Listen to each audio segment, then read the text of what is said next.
The exercise file that we're using for this movie is at the top of the screen, O1 examples. In Excel, there's certain terms that we must use consistently.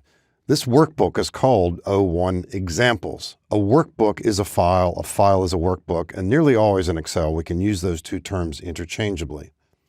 Every workbook has at least one worksheet. And if we were to create a new workbook, we'd see one sheet in it. We can add sheets, we can take them out. And at the bottom of the screen here, we can see in this workbook, there is a Sheet 1 tab, but also a tab for profits. And you can see the other names, 2019 budget, customers, and so on. And we can add many, many sheets. As you can see, we can have color as well too. So we never want to make those terms be used interchangeably. Every worksheet has exactly the same number of columns, the same number of rows.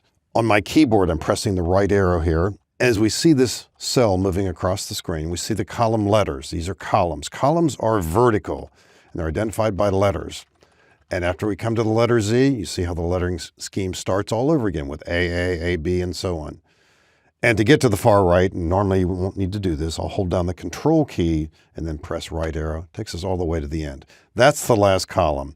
And if you were to figure that out, it's well over 16,000. How do we get back to the upper left corner? We hold down Control and press the Home key. Moving down on the left-hand side, it'll take us a very long time to get to the bottom because the rows, which are always horizontal and numbered, and here I will hold down Control like I did before, but this time down arrow. How many rows are here? Well over 1 million. Now, you don't have to use them all. In fact, most people don't even come close, and why would you? But it's there anyway, and all worksheets have that attribute. How do we get back home? Upper left corner, Control Home.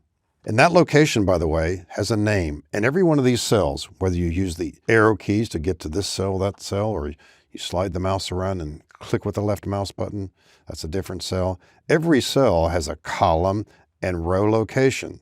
This cell is in column C, row 4. Therefore, we call it cell C4. And if there's any doubt, look right above the main body of the worksheet here. This is called the name box. That's cell C4. This is D2. This is F2. And these addresses become very important, particularly as you start to work with formulas. So all these worksheets are the same initially. And as I just click on a different sheet at the bottom, you can see how the column widths have been varied on some of these. I didn't change the row height on any of these, but that can be done too. And you can see certainly different column differences here. So every Excel workbook is a file is a workbook, and a workbook has multiple sheets, and they all have, at least initially, the same layout. Those are features we keep in mind as we work with Excel.